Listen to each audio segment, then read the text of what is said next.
Bien, bonjour à toutes et à tous. Merci d'être venus aujourd'hui à mon invitation, à l'invitation de Madame Groll pour ce point presse dans le cadre de cette affaire.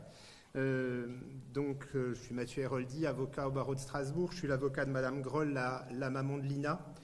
Et comme je vous le disais hier, à l'issue de l'interrogatoire, à l'issue de l'audition par Mesdames les juges d'instruction, nous tenions à vous recevoir toutes et tous pour répondre à vos questions, pour commencer par quelques déclarations, ensuite répondre à vos questions et ensuite reprendre notre positionnement à Madame Groll et à moi-même, qui est un positionnement de non-communication. Vous le savez, quand j'ai eu le plaisir d'être le conseil de Madame Groll dans ce dossier, j'ai communiqué à l'AFP en indiquant que Madame Groll souhaitait être protégée de la pression médiatique suite à ce drame qui l'a touchée depuis le 23 septembre de cette année et qu'elle ne ferait plus aucune communication dans la presse et que moi-même, je ne répondrais à aucune question. Ce positionnement médiatique a changé lorsque les deux juges d'instruction ont accepté à ma demande de nous recevoir, ma cliente et moi-même, pour ce qu'on appelle une audition de partie civile. La constitution de partie civile a été effectuée depuis le début de la procédure. C'est un acte qui indique officiellement aux deux juges d'instruction que je suis l'avocat de Madame Groll. Une partie civile a des droits dans un dossier et a le droit à être partie prenante dans un dossier, et c'est bien normal pour la partie civile principale que je représente, ou en tout cas pour la maman de la personne disparue, d'être au centre de ce dossier.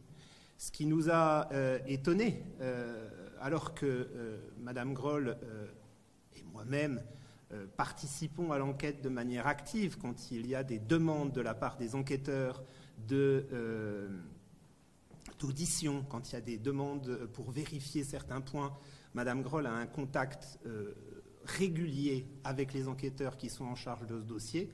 Et je l'ai déjà dit et je le réitère, nous saluons aujourd'hui, encore une fois, le travail des enquêteurs qui font un travail de longue haleine, qui font un travail important, qui font un travail fatigant pour retrouver Lina et qui donnent tous les moyens et qui donnent tout de leur personne pour retrouver Lina. Mais malgré cette implication de Madame Groll dans le dossier, elle n'a, et j'utilise à dessein encore le présent, vous le verrez, elle n'a aucune information sur le dossier. Ce qui signifie quoi procéduralement ? Quand on est partie civile, on se doit de pouvoir consulter le dossier de la procédure, qui est à la disposition des parties. Or, pour qu'un dossier soit à la disposition des parties, il faut qu'il entre dans le cabinet des juges d'instruction. Et il faut qu'il soit physiquement présent au cabinet des juges d'instruction.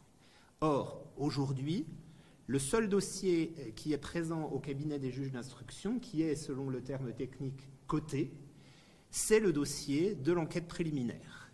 Vous savez que ce dossier a fait l'objet d'une enquête préliminaire ouverte par le parquet de Saverne, puis, à cause des spécificités procédurales, le parquet de Saverne n'étant pas, j'ai plus les termes exacts, pôle criminel de mémoire, mais micropôle ou infrapôle, les termes techniques à la limite, peu importe, il a été transmis pour compétence à deux juges d'instruction de Strasbourg, en l'espèce Madame Thoman, doyenne des juges d'instruction, et Madame Valérie Iltis, le parquet de Saverne, ayant fait ce choix plutôt que de saisir le juge d'instruction, Madame le juge d'instruction de Saverne. Et depuis la désignation de ces deux juges d'instruction, plus rien, il n'y a plus rien dans le dossier. Donc c'était, et c'est toujours encore aujourd'hui, une frustration de la part de Madame Groll et de moi-même de ne pas pouvoir avoir accès à ce dossier parce que l'on considère fort légitimement que même si nous sommes soumis au secret de l'instruction, ça, il n'y a absolument pas de souci de notre part, et c'est ce que j'ai répété au juge d'instruction hier, on a parfaitement conscience de notre rôle et de notre responsabilité en tant que partie civile et en tant qu'avocat de la partie civile dans le cadre de cette enquête pour ne pas la perturber, pour ne pas perturber le travail des enquêteurs, et c'est pour ça que le secret de l'instruction existe. Mais malgré ce secret de l'instruction, nous avons la frustration de ne pas pouvoir avoir accès au dossier, de ne pas savoir ce qu'il se passe, de ne pas connaître les pistes qui sont fermées, de ne pas connaître les pistes qui restent encore ouvertes. Et c'est pour cela que Madame Groll, par mon intermédiaire, a fait un acte de procédure qui s'appelle une demande d'acte, à savoir une demande d'audition. Nous avons donc été entendus par les 2 juges d'instruction hier. J'ai remercié tout à l'heure, en votre nom, Madame Groll, et en mon nom, les enquêteurs pour la qualité de leur travail. Je tiens à remercier les 2 juges d'instruction, et je l'ai dit hier en disant « ça s'est bien passé ». Vous allez peut-être me dire « oui, mais Maître Héroldi, pourquoi vous nous dites que ça s'est bien passé alors que vous n'avez toujours pas accès au dossier ?» Ça s'est bien passé parce que dans une attitude, vous savez, des fois on se fait des idées qui pouvaient apparaître de la part du juge d'instruction comme un blocage un petit peu inexpliqué en disant voilà, qu'est-ce qu'on nous reproche? Est-ce que moi, à titre personnel, j'ai fait quelque chose contre la juge d'instruction? Ce blocage, c'est levé hier, et je tiens à remercier en votre nom également, Mme Groll, les 2 juges d'instruction pour la qualité de leur écoute hier, pour la manière dont elles nous ont reçus et pour l'empathie qu'elles ont manifestée à votre égard, Mme Groll, pour la situation que vous vivez, la situation que vous subissez. Elles nous ont expliqué, alors je ne partage pas leur opinion, mais ça c'est le principe du fonctionnement de la justice, et on peut ne pas partager l'opinion de quelqu'un tout en le respectant et tout en le remerciant pour la qualité des propos échangés avec nous. Elles nous ont expliqué que l'enquête était longue, on a pu avoir des détails un peu plus directs sur la façon dont travaillaient les gendarmes. On a été convaincus, on s'en doutait, et encore une fois, ayant des contacts directs avec les enquêteurs, on pouvait quand même se faire une certaine idée de la qualité de leur travail, mais on a été convaincus et on a reçu l'assurance que toutes les pistes étaient vérifiées, parce qu'il y a, et vous vous en doutez bien, beaucoup de gens qui dénoncent certaines choses de manière parfois un petit peu farfelue, des médiums qui proposent leur aide en disant voilà, moi j'ai des dons, j'estime savoir où est le corps de Lina, et des déclarations plus ou moins spontanées. Eh bien, les juges d'instruction nous ont assuré que rien n'était laissé au hasard. C'est-à-dire que la moindre petite piste, le moindre petit écart dans une déclaration, la moindre proposition d'aide est vérifiée, est contrôlée, est checkée par les gendarmes. Et tous les moyens sont mis, et ça nous satisfait, tous les moyens sont mis tous les moyens de la justice sont mis pour que la vérité se manifeste. J'entends par là qu'il n'y a pas de restriction, et c'est ce qui nous a été indiqué hier, il n'y a pas de restriction de budget. Si des expertises doivent être faites, il n'y a pas de limite maximum. Il y a des moyens techniques qui sont mis en place. Vous savez qu'il y a une section de recherche à Strasbourg, à la gendarmerie, qui travaille avec une section locale, qui connaît plus les particularités de cette vallée vosgienne, qui connaît plus le milieu. Il y a des moyens d'investigation qui sont mis en place et qui ne font l'objet d'aucune restriction par la justice. Donc ça, c'est quelque chose d'important et d'intéressant pour Madame Groll et moi-même. On nous a indiqué également que dès qu'il y aurait un événement important dans le dossier, alors bien évidemment l'événement important, c'est de retrouver votre fille, c'est que Lina réapparaisse et puisse retrouver sa famille, mais dès qu'il y aura un événement important, c'est Madame Groll, la partie civile, qui sera informée en premier, et on a reçu l'assurance qu'on ne nous cachait rien. Voilà, ça, c'est pour ça que je vous dis, mesdames et messieurs, que je remercie en mon nom, mais surtout au nom de Madame Groll, mesdames les juges d'instruction, pour la qualité de leur écoute. Après, la frustration reste. La frustration reste.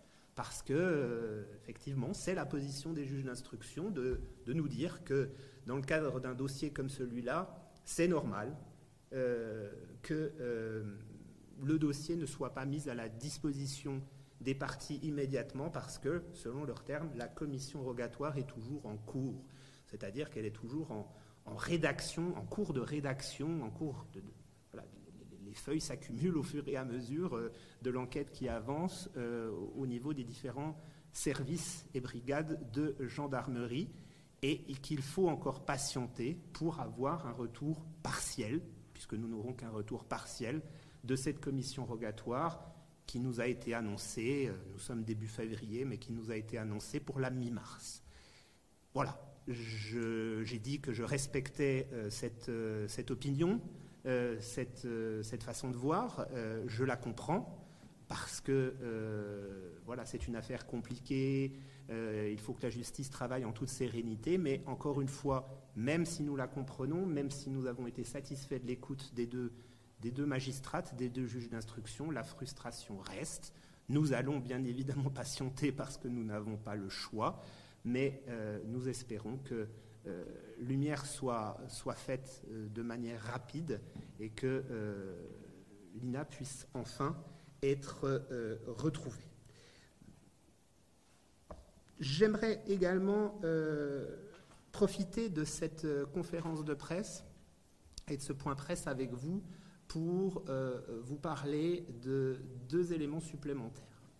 Le premier concerne les développements qui ont lieu dans la presse, et plus particulièrement dans l'article des DNA, suite à le fait que l'article des DNA, et de M. Bonin présent dans la salle aujourd'hui, parle de et évoque la plainte pour viol que l'INA a déposée. Je ne vais pas employer le conditionnel, vous m'avez souvent appelé pour dire est-ce que vous confirmez que l'INA a déposé une plainte pour viol. Nous ne sommes pas là pour faire des simagrées pour essayer d'échapper à la vérité du dossier, que pour la plainte que l'INA a déposée pour viol dans un temps très antérieur à la plainte, à cette affaire de disparition. Et je ne comprends pas, encore aujourd'hui, en qualité de professionnel du droit, ça fait 20 ans que j'exerce ce métier, la façon dont ce dossier a été traité par le parquet de Saverne. Encore une fois, vous ne m'entendrez pas critiquer, j'ai un devoir de réserve et je pense que chacun fait son métier. Nous faisons des métiers difficiles. Moi, je me considère comme un auxiliaire de justice. Je ne suis pas avocat contre la justice, loin de là. Je suis là pour que la vérité apparaisse, la vérité se manifeste. Je défends aussi souvent des parties civiles que des prévenus, que des accusés. Vous ne me voyez pas souvent dans les médias. Et c'est ce que je vous dirai, je reprendrai à l'issue de ce point presse un silence médiatique pour le bien, surtout de Managrol, mais également de mon cabinet. Je n'ai pas besoin des médias pour vivre. Et c'est pour cela que je m'estime légitime à dire, avec tout le respect que je dois au parquet de Saverne, que je ne comprends pas la façon dont ce dossier a été traité. Je m'explique.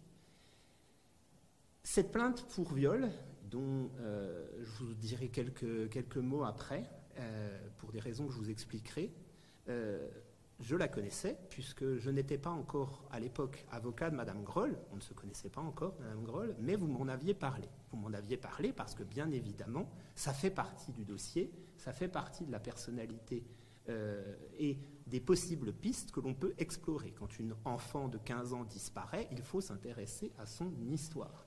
Et je pose la question à Mme Groll en disant « Mais cette plainte pour viol, où on en est ? Quelle est la suite que la justice a donnée à cette plainte ?» Et vous me répondez, Mme Groll, « On attend encore une confrontation. » On attend une confrontation et on attend, bien évidemment, pour confrontation, et malheureusement, on ne peut plus faire de confrontation puisque l'INA a disparu, mais avant sa disparition, on attendait une confrontation. Et j'avoue que c'est M. Bonin, quand il m'appelle pour me faire réagir, en disant, voilà, je vais écrire dans la presse, je vais écrire dans mon article demain que cette plainte pour viol a été classée sans suite, que je n'ai pas compris. Je n'ai pas compris parce qu'on ne peut pas...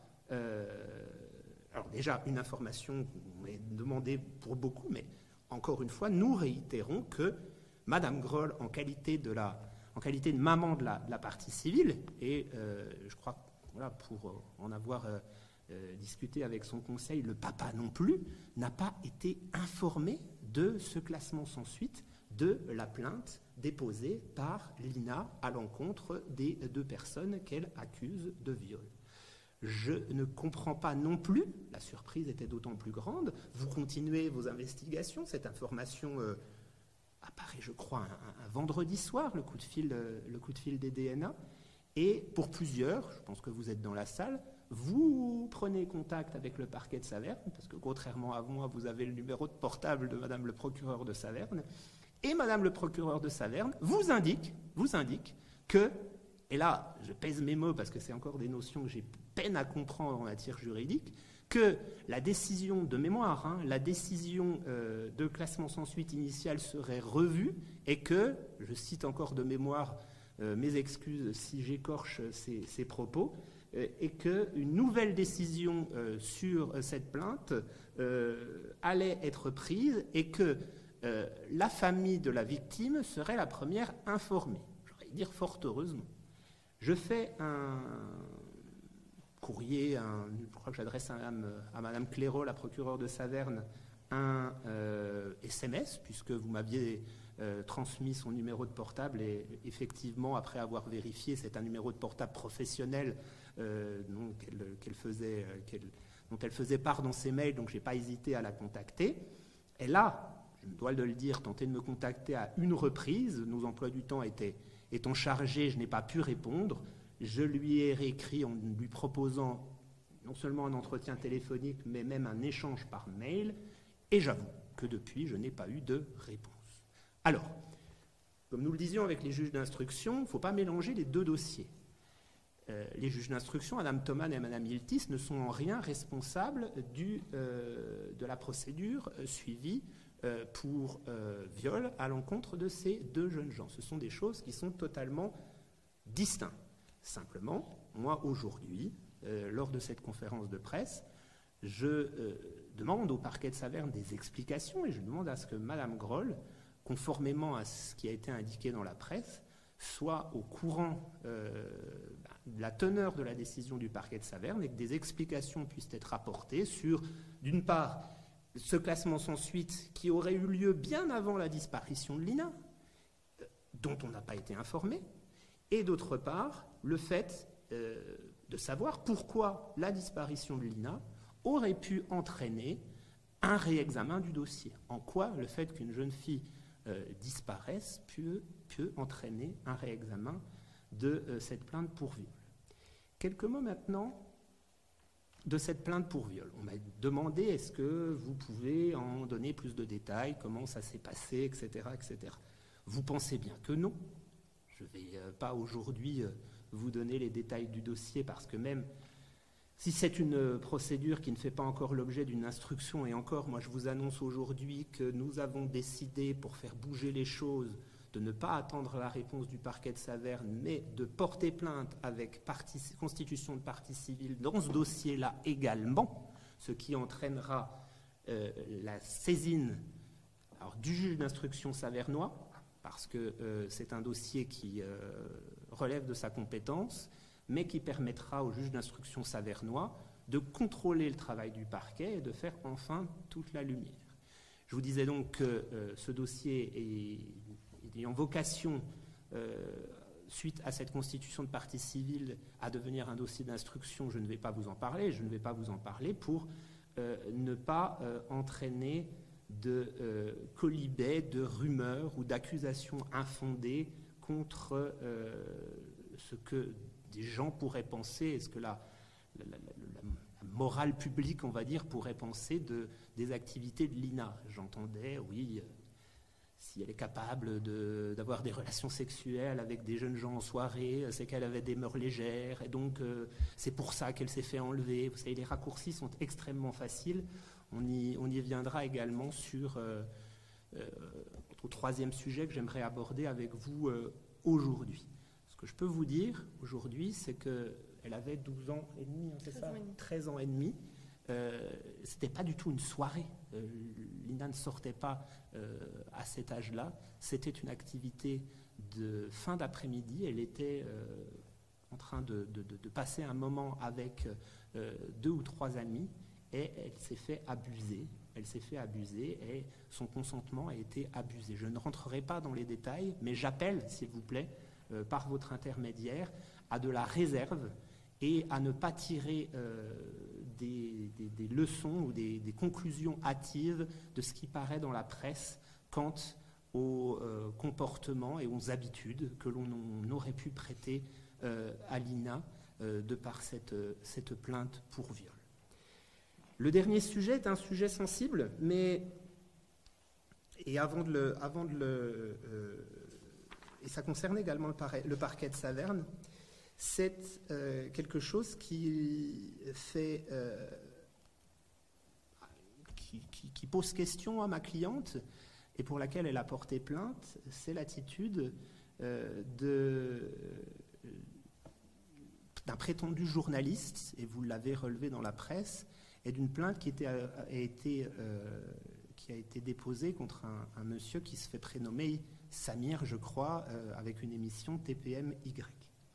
Alors, je n'entends pas lui accorder plus d'importance qu'il le mérite, mais simplement, je confirme le dépôt de cette plainte, et là aussi, mes propos ne seront pas forcément contre lui, parce que je sais, pour avoir pris mon courage à deux mains et entendu et écouté quelques-unes de ses apparitions sur le réseau social YouTube, il fait des gorges chaudes de la plainte déposée à son encontre en disant « c'est parce que je dis la vérité que vous avez déposé plainte contre moi, je n'ai rien à craindre, etc. etc. » Donc je ne vais pas entretenir ce dialogue entre nous deux, et je n'ai pas du tout la volonté d'entretenir un dialogue avec lui.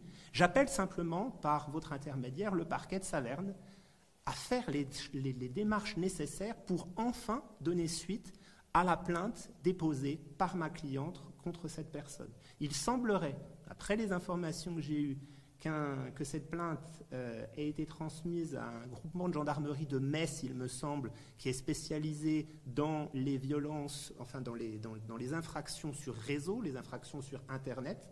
Je rappelle simplement que voilà, les conditions de la prescription d'une plainte pour diffamation sont extrêmement précises. Il y a une prescription qui est... Parce que mon but aujourd'hui n'est pas de brider à la liberté d'information. Ce monsieur peut dire ce qu'il veut tant qu'il ne porte pas atteinte à l'honneur et à l'intégrité de ma cliente. Je ne vais pas lui faire le plaisir de relever les différentes torrents d'immondices qu'il déverse contre ma cliente. Pour ceux qui ont eu le courage d'aller écouter quelques bribes de ces émissions, vous en êtes les témoins.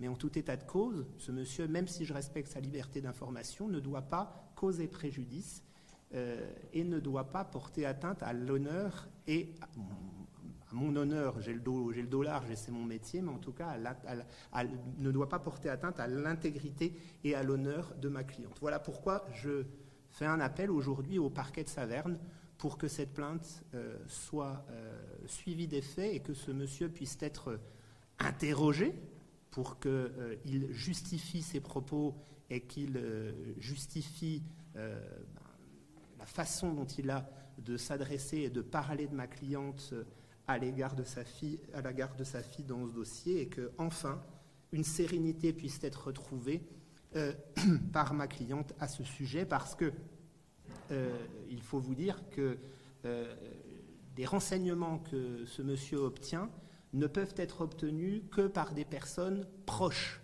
de ma cliente. Alors quand j'entends proche, pas des membres de la famille, mais nous avons et c'est ce qui inquiète ma cliente, nous avons la conviction que, et il l'a dit dans certaines de ses vidéos, ce monsieur propose de l'argent à des personnes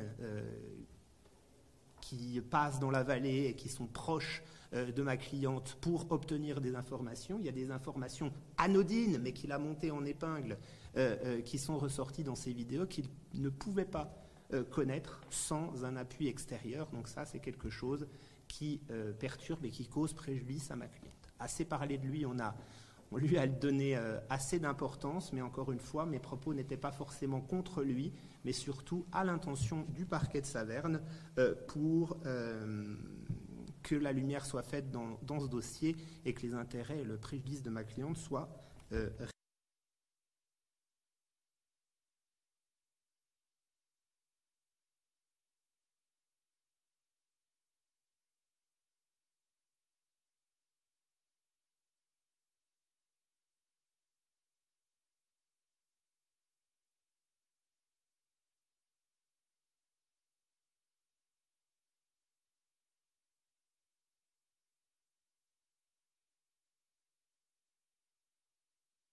éléments, jusqu'à nouvel élément, si nous demandons à nouveau à être entendus par les juges, si les juges nous convoquent pour nous faire part de certaines informations, nous pourrons éventuellement faire à nouveau un point presse.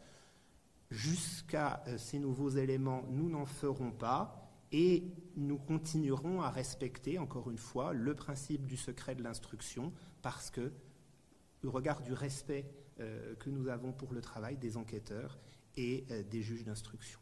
Voilà pour mes déclarations aujourd'hui. Madame Groll, en l'état, n'a pas de déclaration particulière à faire.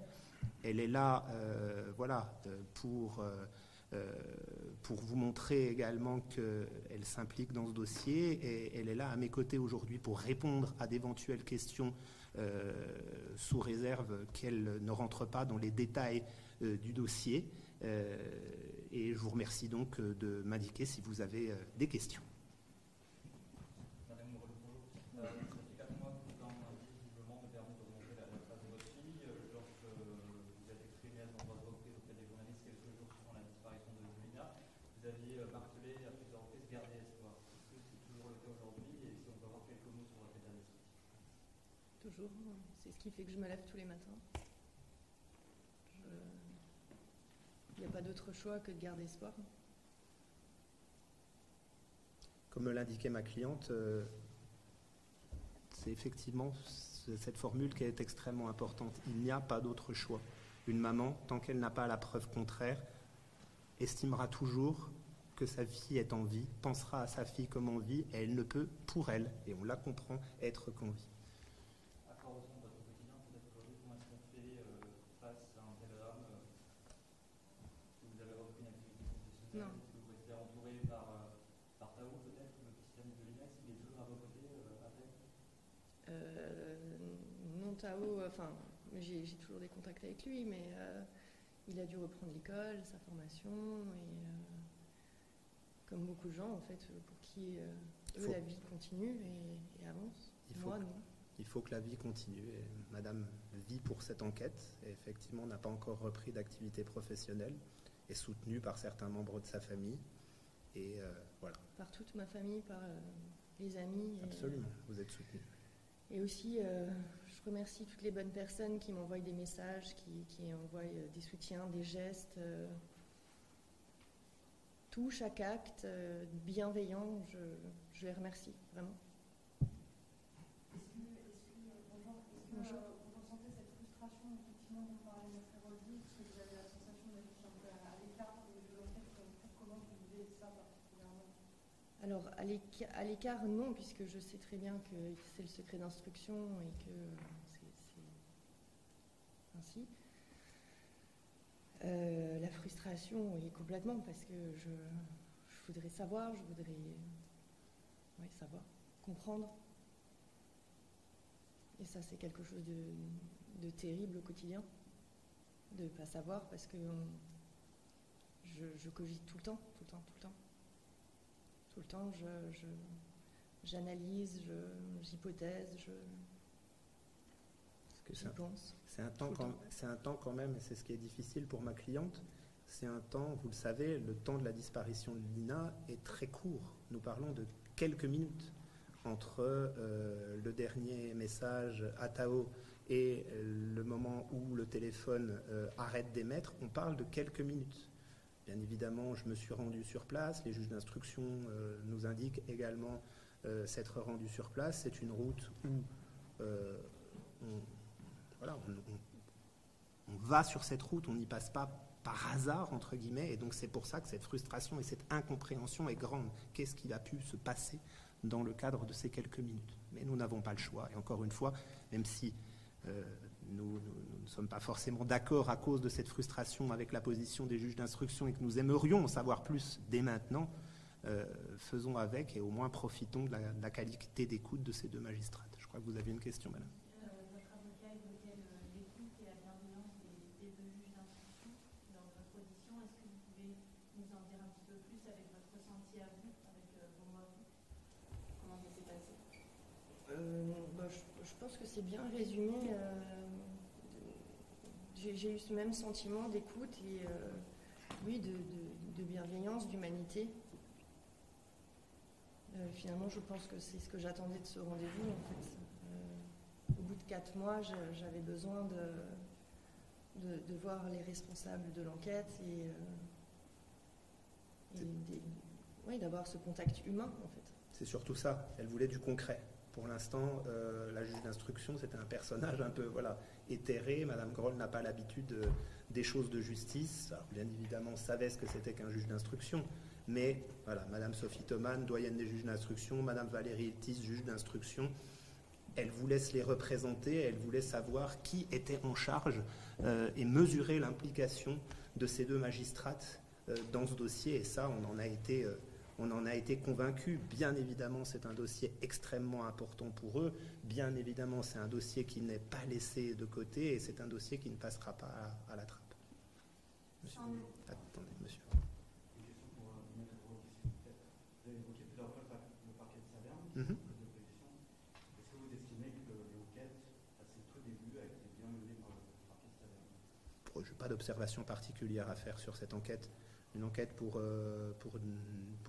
disparition comme ça est une enquête extrêmement dure à mener. C'est une enquête qui se fait sur quelques jours. Alors oui, dans certains dossiers, on a des chances. Quand on dit toujours les dossiers de disparition, soit ils se résolvent en quelques jours, soit ils se résolvent sur un temps très long. Mais vous m'avez entendu critiquer le parquet de Saverne à de nombreuses reprises, en tout cas à 2 reprises dans cette intervention. J'ai rien de particulier à dire, non monsieur, sur les premiers temps et l'enquête effectuée par le parquet de Saverne. Et encore une fois, j'ai rien à redire, et Madame Groll non plus, sur l'enquête en elle-même. Parce que même si on n'en connaît pas les détails, parce qu'on n'a pas les copies de la procédure, il y a bien évidemment des contacts avec les 2 directeurs d'enquête qui sont également des gens. Vous les avez remerciés, hein. Oui. Vous avez remercié tous les gens qui sont autour de vous, mais c'est également des gens remplis d'empathie, remplis d'humanité, et on a confiance dans la qualité de leur travail. Monsieur. Comment les juges d'instruction ont justifié de ne pas laisser accès aux actes d'enquête? Parce que ça peut aussi laisser penser qu'il y a des suspicions qui n'ont pas envie d'en dévoiler trop. Alors, comme je vous l'indiquais, il m'a été indiqué que le dossier n'était même pas en fait constitué. Légalement, j'ai l'obligation, en tant que juge d'instruction, de communiquer le dossier de la procédure. Le dossier de la procédure à différentes étapes du dossier, et notamment quand un avocat fait une demande d'audition. Avant l'audition, je devais prendre connaissance du dossier de la procédure. Or, le dossier, pour eux, est toujours en cours. C'est-à-dire en cours de rédaction, et il est tellement important qu'il ne peut pas faire l'objet d'une cotation partielle, comme je vous l'indiquais. Alors bien évidemment, ça c'est l'argument officiel, et je comprends bien que derrière cet argument, voilà, je ne peux pas faire l'objet de naïveté non plus, hein, je comprends bien que derrière cet argument, il y a une volonté de la part des magistrats de protéger le secret de l'instruction et de se dire, voilà, tant que le dossier n'est pas officiellement à la disposition des parties, il n'y a pas de risque de fuite et il y a quelque chose qui protège la sérénité de la procédure et la sérénité de l'enquête. À cela, je répliquerai, comme je l'ai fait aux 2 juges d'instruction, qu'elle pourrait nous faire plus confiance parce que nous leur avons assuré du fait que nous respecterions et que nous respectons le secret de l'instruction et que nous le respecterions si ce dossier était porté à notre connaissance. Maintenant, voilà, je comprends qu'au vu d'un dossier si important pour elle, même encore une fois, si je ne partage pas leur avis, je peux comprendre qu'elles prennent toutes leurs précautions pour le protéger. Madame, vous avez dit que vous temps forcément, est-ce que durant ce rendez-vous, sans nous dévoiler évidemment chose qui serait voilà, secret d'instruction, mais qui relève de ça, mais est-ce que vous avez pu être rassuré sur certains points? Est-ce que vous avez senti qu'ils étaient à l'écoute de vos interrogations? Oui, oui. Oui, je pense que là, elles ont répondu à mes questions. Je sais qu'ils sont investis, enfin ça je le sais depuis le début, puisque oui, j'ai toujours eu contact avec les enquêteurs et que je vois, j'ai passé énormément de temps à la gendarmerie, je sais qu'ils travaillent énormément. Et après, ce qu'on disait, les hypothèses ne restent que des hypothèses et tant qu'on n'a pas accès au dossier d'instruction, je ne peux pas en savoir plus. Mais je vous en prie, mais encore une fois, je le répéterai, on a acquis la conviction de l'importance de ce dossier et que toutes les pistes étaient vérifiées. Et c'est ce que je vous disais tout à l'heure, que les moyens étaient mis pour vérifier le moindre petit détail. Et ça, c'est pas quelque chose... je répondais à la question de votre collègue de BFM tout à l'heure en disant elles ont la volonté de protéger leur dossier, mais ça, je ne vois pas pourquoi elles nous mentiraient. Elles n'ont aucun intérêt à nous mentir. Et quand on est en charge, voilà, moi en tant qu'avocat, madame surtout en tant que maman de Lina, mais les juges d'instruction également, nous avons tous conscience de l'importance humaine, de l'importance juridique de ce dossier. C'est un dossier comme on n'en voit pas souvent, et donc c'est pas un dossier qu'on peut prendre à la légère et qu'on peut gâcher. Nous avons acquis la certitude que toutes les pistes sont poussées dans ce dossier. Je crois que madame avait une question. Tout en protégeant toujours encore le secret de l'instruction, est-ce que vous avez, l'un et l'autre, la sensation que l'enquête avance? Ou est-ce que vous avez l'impression, un peu comme nous, qu'elle patine? Non, absolument. L'enquête avance. Faut se rendre compte de la densité du travail de cette enquête. Il y a des enquêtes de voisinage qui ont été faites, qui ont été refaites. Il y a de la téléphonie. Il y a tout le panel de l'activité de gendarmerie et de police est faite. Alors on peut, bien évidemment, quand on est à l'extérieur de l'enquête, quand on se nourrit de quelques bribes prises par-ci par-là, on peut se dire chez vous, chez nous, mais également au niveau du grand public, que cette enquête patine, mais derrière il y a tout un monde dont on n'a pas conscience, dont la porte nous a légèrement été ouverte dans le cadre de cette audition, et c'est pour cela, ce que disait Madame Groll, on est satisfait, elle est satisfaite, parce que voilà, ce premier contact a eu lieu, et même si le dossier ne nous a pas été ouvert complètement, au moins on a le sentiment maintenant d'en faire partie un tout petit peu plus intimement. Je crois que monsieur avait une question. Oui, et tout en respectant le secret d'instruction, vous avez dit qu'aucune piste vous avez le sentiment qu'aucune piste n'a été éludée. Je me permets de vous demander si vous avez l'impression qu'il y a quand même des pistes qui pourraient être un peu plus prioritaires que d'autres. Je pense à celle de la Clio grise, conduire monsieur près d'une aire de jeu. On entendait depuis le début de l'enquête. Je vous avoue que je me doutais un peu que cette question allait arriver à un moment ou à un autre. Ça, je vais pas répondre à cette question parce que c'est effectivement du secret de l'instruction.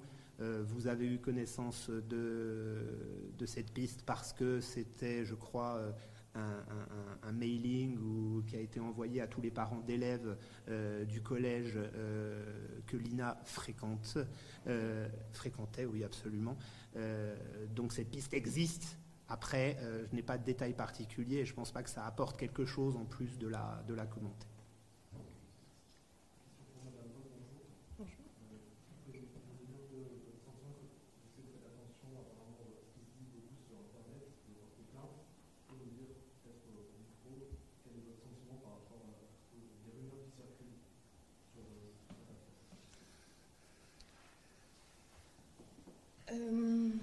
Comment dire? Vous l'avez dit dès le début de l'enquête, ça, qu'il ne fallait plus aller sur les réseaux. Oui, voilà, non, je me suis beaucoup coupée. Après, les choses arrivent à moi quand même. Et quand c'est tellement énorme, quand c'est tellement blessant, quand tout est tellement faux, forcément, à un moment donné, je ne peux pas ne rien dire et laisser faire. C'est pas possible. Il y a des limites à tout, en fait. On peut dire des choses. Je pense que tant que c'est dans le bon sens, que ça aide à aller vers la vérité, que c'est la véracité des choses, c'est bien. Après, toutes les dérives, non, je les dénonce. Parce que les gens ne se rendent pas forcément compte du mal qu'ils peuvent faire. La situation est déjà vraiment insupportable. Des fois, je me dis que je traverse l'enfer et que d'ajouter ça, c'est vraiment pas la peine. Certains commentaires sont même pas réfléchis, ils n'ont pas de sens, ou des commentaires sont faits sans même connaître la situation, des jugements. C'est compliqué. C'est compliqué, oui. C'est compliqué. Ça fait partie en fait de notre volonté de se protéger. On peut se demander à quoi sert un avocat de la partie civile, parce que voilà, l'affaire n'a pas débuté judiciairement parlant, il n'y a pas de suspect qui a été arrêté, Nina n'a pas été retrouvée. Et mon rôle en tant qu'avocat de la partie civile, c'est d'effectivement protéger Madame Groll. Et c'est pour ça, encore une fois, que dès le départ, ce n'est pas une protection vis-à-vis de vous, vous le comprendrez bien, et que face aux journalistes qui font leur travail et qui sont des vrais journalistes, on va dire, il n'y a absolument aucun souci, mais vous avez quand même une volonté d'avoir des choses, de poser des questions à chaque fois, et ça c'est déjà quelque chose qui peut perturber Madame Groll. Je n'ai pas dit qu'il la fait souffrir ni qu'il la dérange, mais alors vous pensez quand ce n'est plus un travail de vrai journaliste respectueux, etc. On en a parlé avec certains d'entre vous. Au début, il y a eu des marées de journalistes qui prenaient, comme on le voit dans les films, des photos à travers le grillage, des drones qui survolaient la propriété de Madame. Quelque chose qui, fort heureusement, grâce à mon intervention ou pas, peu importe, s'est amenuisé, voire a complètement disparu. Et c'est pour ça que nous sommes attentifs, et c'est pour ça que nous repartirons dans un silence médiatique, mais nous sommes attentifs quand des dérives ont lieu, comme celle dont j'ai parlé dans le cadre de mon intervention, à porter plainte pour que la justice s'y intéresse et que cela cesse.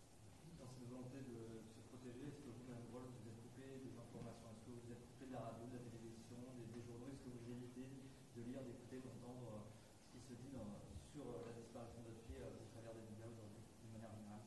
Oui, complètement. Je me suis complètement coupée. Je vois juste quand c'est... Enfin, finalement, mon entourage qui, eux, voient en premier. Qui vous font remonter des informations. Voilà, qui me font remonter ou qui vont me protéger, en fait. De certains commentaires dont on se passe, en fait, et Madame, auxquels on ne tient pas à prêter attention. On s'intéresse beaucoup au côté droit, c'est vrai que même Madame avait une question. Pardon. Bonjour. Dans son état d'esprit, vous avez déposé des points de considération pour les filles concernant, mais par rapport au honneur et au raccourci que dénonçait votre avocat sur le mode de vie supposé de Nina, comment vous, en tant que maman, vous ressentez ces méchancetés, ces jugements, et qu'est-ce que vous voudriez dire aux gens qui les propagent? Que c'est d'une violence extrême, que tout est tellement difficile que ça m'atteint vraiment dans mon cœur de maman, dans mes tripes. Tout est compliqué en fait. Oui, c'est cette violence extrême qui est psychologiquement très difficile à encaisser. J'ai l'impression que c'est une façon de revictimiser Nina, finalement, de commenter des choses qu'on ne sait pas, qu'on n'a pas le fin mot. Tout autant que nous sommes, dans la vallée. Je ne sais pas si c'est revictimiser ou si je pense plus que chacun fait des commentaires au fur et à mesure où il va de son avis personnel et sans forcément savoir la réalité des choses. Madame. Je voulais savoir par rapport au classement sans suite de la plainte populaire, qu'est-ce qui vous a le plus choqué dans cette affaire? C'est que vous estimez que l'enquête a été mal menée, qu'elle a été classée sans suite, ou bien qu'on ne voulait pas dire tout à la fois? Tout. Un tout. C'est vraiment inentendable pour moi, tout ça. En fait, jusque-là, c'était pas possible. Non, c'est pas entendable, c'est pas possible. On peut pas ne rien faire. Et pour moi, ils étaient en train de... Alors, la justice est lente, on le sait, et les choses prennent du temps. Donc moi, j'en étais vraiment restée à me dire, c'est long. C'est long, mais c'est en cours. Alors, voilà, pas du tout. À titre personnel, moi, si vous me permettez d'ajouter quelque chose, c'est vraiment ce classement sans suite, sans aucune information. C'est-à-dire, on nous dit et on nous répète que le statut de la victime doit être important, qu'il y a des associations d'aide aux victimes. Quand on dépose plainte, on donne des coordonnées d'associations d'aide aux victimes.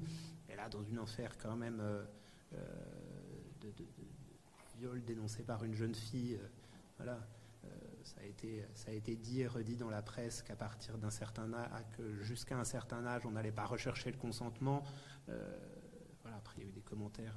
Je ne ferai aucun commentaire dessus, mais qui étaient plus ou moins graveleux et qui étaient un peu inappropriés. Mais en tout état de cause, dans cette affaire-là et dans ce contexte-là, un classement sans suite non informé, nous ne comprenons pas. Juste, on va revenir sur madame. Dans le plan que vous dites, est-ce qu'on appelle l'infraction quoi qu'il arrive d'atteinte sexuelle? Parce que le classement est entendable possible. Non, absolument pas. Et c'est pour cela que... Alors, là aussi, vous m'avez entendu prononcer la phrase de respect pour les institutions judiciaires, en ma qualité d'avocat. Le parquet, il a ce qu'on appelle l'opportunité des poursuites. Donc, je peux critiquer, parce que c'est mon droit, nous sommes en démocratie, et tant que je garde une notion de respect, j'ai le droit, moi, en tant qu'avocat, de dire que je ne suis pas du même avis, et voilà, la critique doit être constructive, on n'est pas obligé d'arriver dans l'invective, et le manque de respect, et l'insulte, ou quoi que ce soit. La critique, c'est constructif. En revanche, je ne peux pas imposer au parquet de changer d'avis. J'ai le droit de dire que son avis, je ne le partage pas, qu'il n'est pas explicable juridiquement, mais, et c'est pour cela que je l'ai annoncé tout à l'heure, comme nous estimons que cette procédure a été malmenée, entre guillemets, au sens propre comme au sens figuré du terme, nous allons nous constituer partie civile. Madame Groll va se constituer par mon intermédiaire partie civile devant, alors Madame le doyenne, même si elle n'est que seule, des juges d'instruction de Saverne.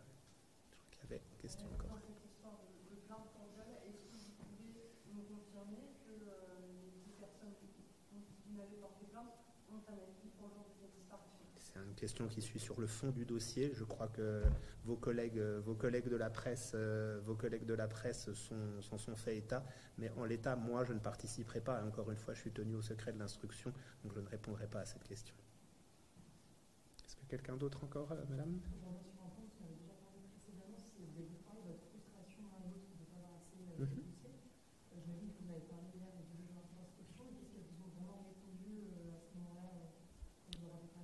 Qu'elle comprenait. Et c'est pour ça que j'ai utilisé le terme d'empathie et le terme d'écoute. Je pense qu'elles nous ont compris. À ça, elles nous ont répondu qu'elles prenaient 2 engagements, et je vous les répète, à savoir que tout était vérifié, toutes les pistes étaient vérifiées, et que s'il y avait quelque chose qui sortait dans le dossier, quelque chose d'important, les éléments seraient portés à la connaissance de ma cliente. Voilà, c'est ce qu'elles nous ont répondu. Après, voilà, la frustration, elle est là. J'ai répondu à des questions sur pourquoi elles ont cette position-là. J'ai pu apporter quelques éléments d'explication. J'ai pas le choix. Nous n'avons pas le choix. Je sais que dans certains dossiers, mais c'est à vous d'appuyer, dans certains dossiers, alors c'est pas les juges d'instruction qui pourraient le faire parce qu'elles sont soumises au secret de l'instruction, mais que le parquet fait habituellement des points presse réguliers. Là, également, vous me disiez pourquoi les juges d'instruction ne nous disent rien, je pourrais vous retourner la question et ça serait à vous d'y répondre. Pourquoi le parquet ne fait pas de point presse? Parce que je sais que Mme Redzi a été interrogée à de nombreuses reprises et qu'elle fait un blocage là-dessus, et je pense que la frustration, elle est également partagée par vous, messieurs, dames. Donc voilà, pourquoi dans ce dossier-là particulier, on nous dit que c'est habituel dans les dossiers de ce type? Moi, je partage pas, en tout cas dans la durée, 4 mois, ça commence à faire long, et je pense que certaines pistes ont pu être fermées et qu'au moins, tant vous dans le cadre d'un point presse, mais surtout nous, et nous d'abord on va dire, dans le cadre d'une communication du dossier, nous aurions pu au moins avoir un point rapide sur les pistes qui ont été fermées. C'est ce que vous attendez de cette conférence de presse? J'imagine que ça accélère un petit peu la communication. Alors ce que j'attends de cette conférence de presse, je vous l'ai dit, c'est déjà par respect vis-à-vis de vous et de faire un point global pour que vous puissiez poser toutes les questions que vous aviez de manière globale, que ça puisse nous permettre après de nous retirer du point de vue médiatique, mais également, bien évidemment, si le grand public, alors on n'est pas dans une sorte d'appel à témoins, mais dans le respect de ce qu'a dit Madame Groll, si même 4 mois après les faits, des personnes ont des informations sensées, qui reposent sur des éléments concrets, bien évidemment qu'ils n'hésitent pas à se mettre en rapport avec les services de gendarmerie. Mais oui, pour répondre à votre question, madame, que cette frustration soit entendue et que si les juges d'instruction peuvent changer d'avis ou si le parquet de Strasbourg peut changer d'avis et faire des points presse un peu plus réguliers pour assouvir, entre guillemets, cette frustration et calmer cette frustration du côté de Madame Groll, ça serait quelque chose, bien évidemment, qu'on appelle de nos voeux. On va faire la galanterie, elle avait levé le doigt, Madame.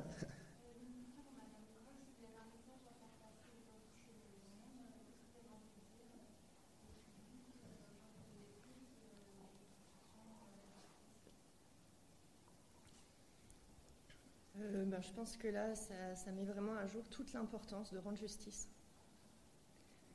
Que la justice soit faite. Parce que là, vraiment, je tiens à dire que là, je sais que tout le monde travaille. Tout le monde est vraiment impliqué dans l'enquête. Impliqué, oui. Par contre, concernant le viol, ouais, c'est terrible. Hein. C'est terrible d'avoir fait confiance, d'avoir tellement fait confiance, en fait, sans me poser de questions, parce que pour moi, c'était tellement normal que la justice fasse son travail, et que là, j'ai l'impression de... Enfin, pour moi, je parle au nom de Lina aussi, d'avoir été trahie. Personne, en n'agissant pas, ils ne l'ont pas protégée, alors qu'à 13 ans et demi, elle avait vraiment besoin que la justice la protège. Monsieur ? Pour rebondir sur la question de la consoeur, si vous avez un message pour Lina aujourd'hui, Bah toi, accroche-toi et reviens vite. Je t'aime. D'autres questions ? Madame ?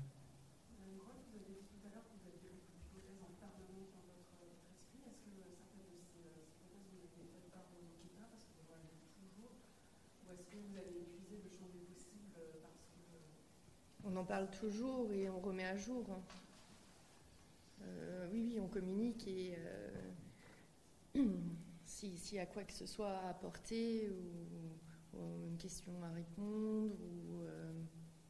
Il n'y a jamais eu de blocage. L'apport du directeur d'enquête alors l'apport des juges d'instruction s'est entrouverte hier et Madame Groll ne l'avait, est satisfaite parce qu'elle ne les avait jamais rencontrés, mais l'apport des directeurs d'enquête, c'est normal, hein, les directeurs d'enquête, ils sont plus sur le terrain, n'a jamais été fermé, le numéro de portable de la directrice d'enquête n'a jamais été fermé dans un sens comme dans l'autre. Quand il y a des choses à vérifier par les directeurs d'enquête chez Madame Groll, le courant passe, et inversement, quand il y a des questions ou des pistes à vérifier ou des choses en disant voilà, j'ai une idée, est-ce que ça vous l'avez vérifié? Alors en retour, on n'a pas forcément l'information en disant comment on l'a vérifié et qu'est-ce que ça a donné, mais on a toujours la même réponse, oui, ne vous inquiétez pas, ça a été vérifié, ou alors oui, on en prend note, merci, et on va le vérifier. Ça, c'est une conviction qu'on a acquise. Les portes sont ouvertes des deux côtés, en fait. Absolument. Je pense que ça, c'est fluide autant la mienne que la leur. Et si Absolument. on a besoin, les uns les autres, de s'appeler, on le fait, sans hésiter. Monsieur. Pour rebondir sur la question d'un confrère, votre quotidien dans la galerie depuis le début de l'affaire, quand vous marchez dans la rue, est-ce que les gens... Je sors pas de chez moi. Ouais. On va essayer d'éviter les questions un peu sensationnalistes et qui, vous comprenez bien que c'est une épreuve pour Madame Groll d'être là aujourd'hui. Et voilà, on va éviter un peu les questions trop personnelles et trop émotives, s'il vous plaît. D'autres questions? Bien. Ben, il ne me reste plus qu'à, en votre nom et en mon nom également, qu'à vous remercier. Et on espère vous donner rendez-vous très vite. Ça voudrait dire que cette affaire va évoluer, qu'on aura des nouvelles de l'INA et qu'on aura de bonnes nouvelles à vous annoncer. On vous remercie.